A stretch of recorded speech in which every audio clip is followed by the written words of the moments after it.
the Athlon has come out with their preseason All SEC teams, all four of them. That seems like a lot, but we're going to talk about that. We're also going to keep talking about recruiting, as this week is absolutely huge for the University of Alabama, and we got a lot of big names that are coming into Tuscaloosa. We'll talk about all that and more on today's Locked On Bama. Locked On Bama, your daily podcast on the Alabama Crimson Tide. Part of the Locked On Podcast Network, your team every day.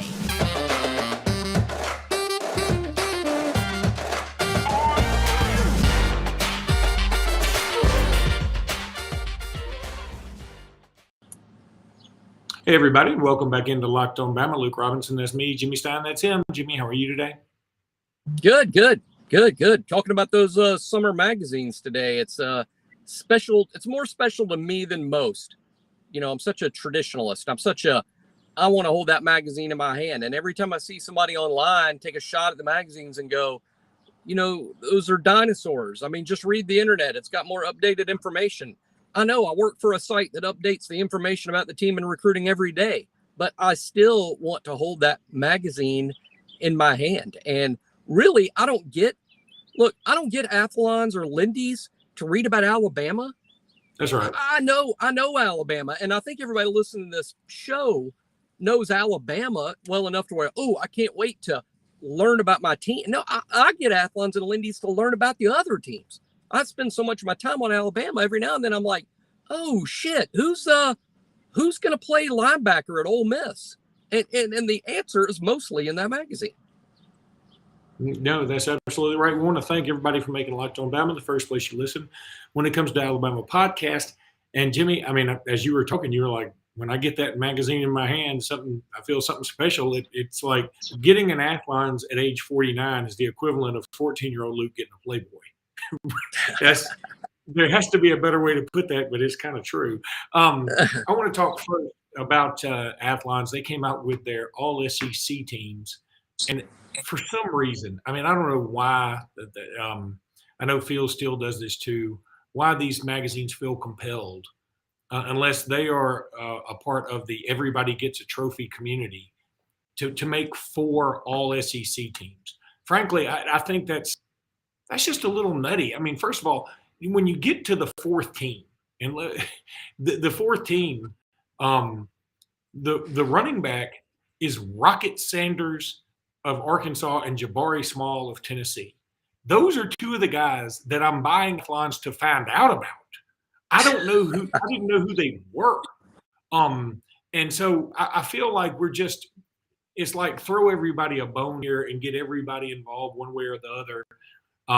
But it is kind of funny. Alabama's got 18 guys on the among the 4 all SEC teams, which is a ridiculous number.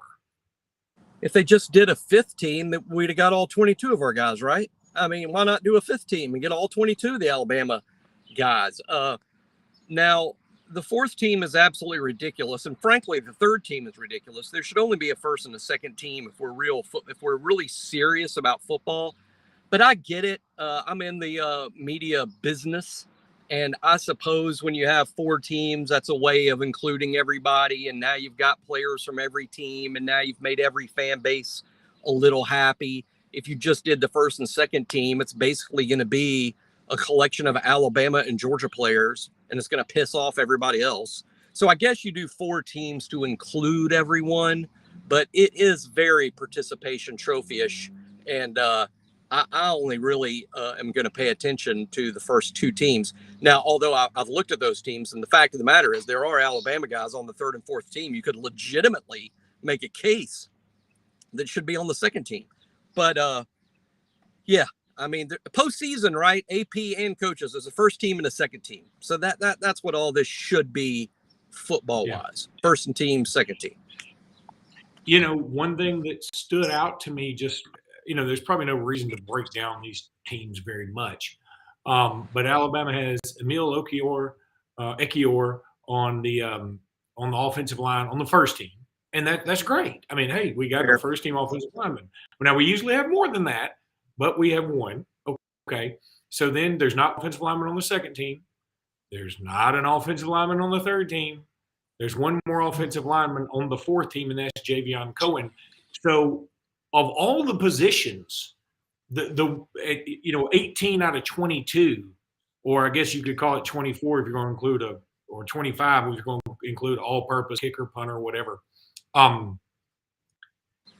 The most glaring omissions are going to be our offensive line, and that scares me in the sense that, okay, that's the really important position. If we only had if we were missing a few linebackers, I'd be okay. But most of our linebackers are there. Most of our defensive backs are there. I just find that a little bit odd. Not I think, odd. I mean, scary. Yeah.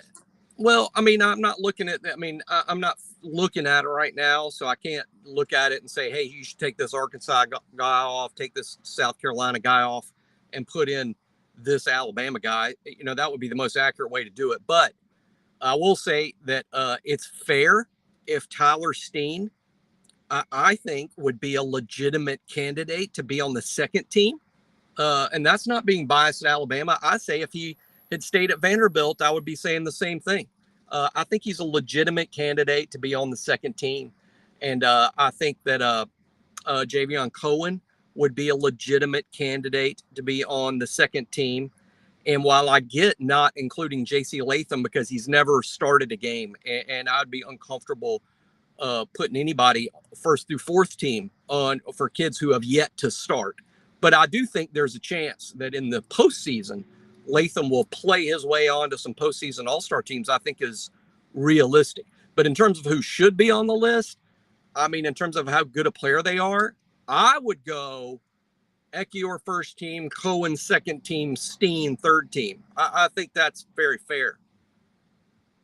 Okay. I mean, I hear you. I guess, again, it's hard for me to say, hey, y'all can't give out all these participation trophies and then throw J.C. Latham or Tyler Steen on there when we just don't know how either one of them is going to do in the Alabama system. But Jimmy, need to go ahead now and tell everybody about Bet Online. Bet Online, y'all know I love it. You love it. We all love it. Bet Online's the best. It's just the absolute best.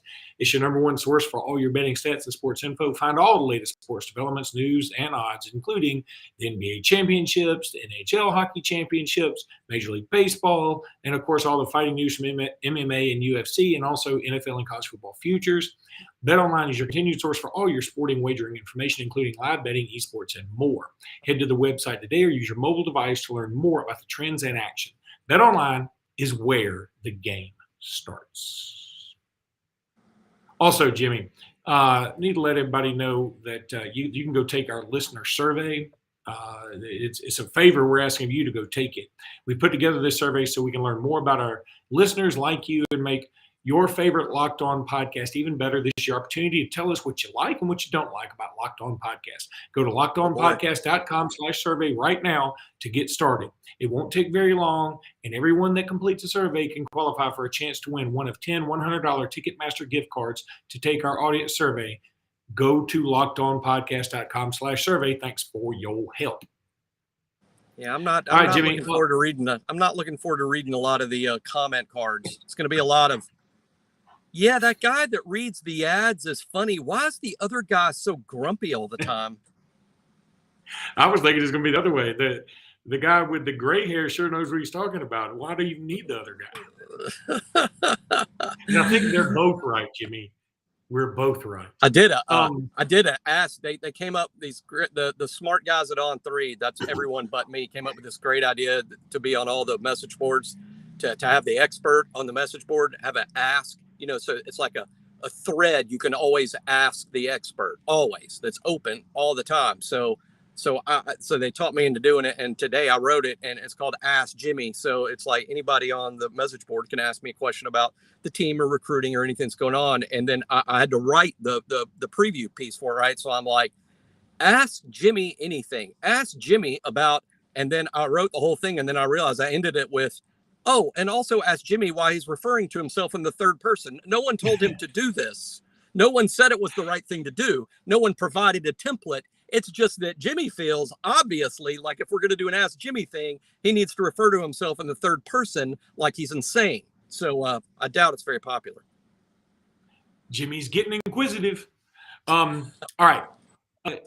Jimmy, I want to go through some high school recruiting news. Visitors expecting in today, which is Wednesday, as you're listening, I think. Kelby Collins, Olson, Pat Henry. This is a tight end. Everybody knows Kelby Collins, Rivals 100 guy, so I didn't really go in him. Raymond Polito, Wardell Mack, Jaden Spearman, Anquan Fagans, who's a top 2025 guy, also the brother of Michael Fagans, who is signing with Alabama. And Trayvon Fagans. Did I say Michael Fagans? Yeah, I said Michael Fagans. That's a 1996 guy somewhere in there. That's a legit screw up. It is. My bad. Oh, and it's cool. And did you know, I'm not gonna be able to spit the name out because we're not offering the kid as of now. But literally, the Michael Fagans that you're talking about, he's got a kid in the 23 class that's being recruited by a lot of schools.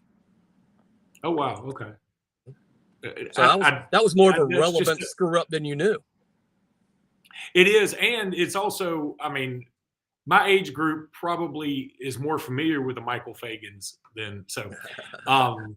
And then there's also Colin Simmons, the 2024 five-star defensive end and number 1 overall player in the country from Duncanville in Texas, will visit Alabama at some point this week.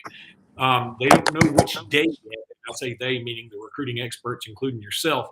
And then there are other visitors expected this weekend. I'm not going to go down all of them because I want to save some of them for the next segment. But Francis Moigawa, is that how we say that? Hey, I liked how you did that. I don't know exactly, but that was as close to accurate, I'm sure, as anything else. Caden Proctor, Anthony Hill, and Arch Manning. And I'll save the rest for the next segment. But Jimmy, is there any reason, I asked John Garcia about this in the previous podcast, any reason not to think Alabama should get a commitment this weekend? He said it wouldn't shock him, but he didn't throw out any potential names. Do you have any? I have a couple of names, but I want people to understand I'm not predicting a commitment because I'm not. I'm not saying these kids are going to commit. I'm just saying if Alabama does get a commitment, I would put Olas Alanen at the top of the list, the tackle from Connecticut, the tackle from Finland by way of Connecticut. He is making an official this weekend. I believe he's leaning to Alabama, so he's a guy to watch.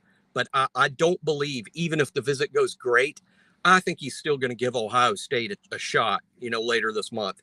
Raul Aguirre from Georgia is an interesting name. We haven't talked about that kid a whole lot on our show. And frankly, he's not talked about a lot, even though he's pretty highly ranked. And here's another Alabama-Ohio State battle, even though the kid's from Georgia. He currently doesn't hold a Georgia offer, so it's thought to be Alabama, maybe Ohio State. Raul also plays that off-ball linebacker position where we're struggling to find kids good enough. It's not a good year nationally at that position. I think Raul Aguirre and Olas Alanen would be two kids that I would put on a class projection of guys that I think are going to end up at Alabama, but I'm not aware of any information nor any inkling that they're actually going to commit Sunday. But hey, if you have commitment fever, if you're on commitment watch, I would put those two at the top of the list. All right, when we come back, we're going to talk about some of these others that will be in this weekend. Also want to tell everybody about Locked On NBA Big Board. I mean, this is a great podcast. When you're not listening to us, you should go listen to this. If you love the NBA, you make it Locked On podcast to listen to of the day. Great host. They give all the fans in-depth look into the biggest prospects, the latest player rankings, and, of course, the big boards in the NBA. The draft's coming up. Follow the NBA Big Board every day on the Audacity app, YouTube, wherever you get your podcast, bruh. We'll be back in a second.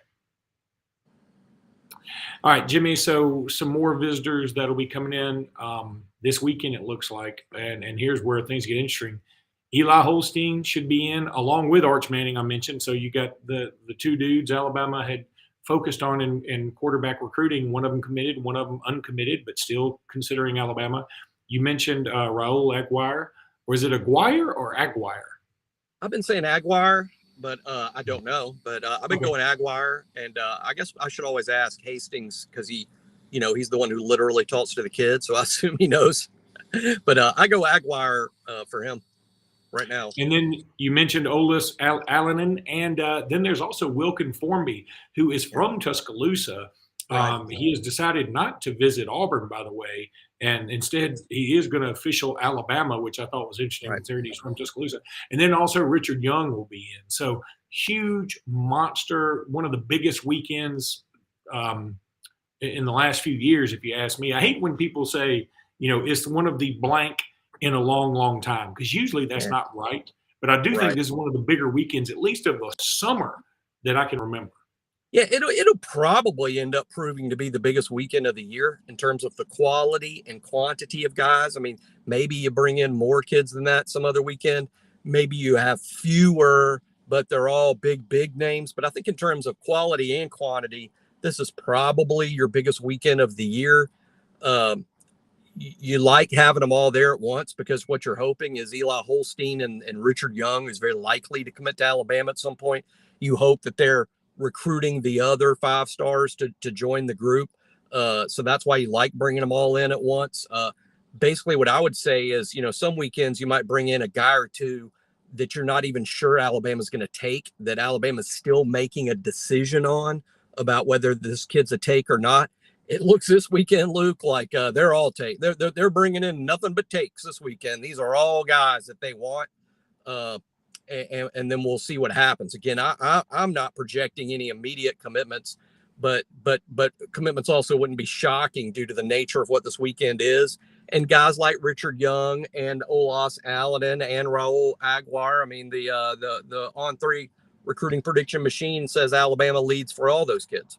Kelby Collins, who's there unofficially this week, who is also going to make a trip to Florida soon. And watch the Gators there. The Gators trying to backdoor us on Kelby Collins. Watch that. Yeah, I mean, we talked about that on a podcast the other day that he had I know everybody, when they go on a visit or when they, whatever, even a non-official, they put on the uniform and take a picture with all the background of the university and whatever.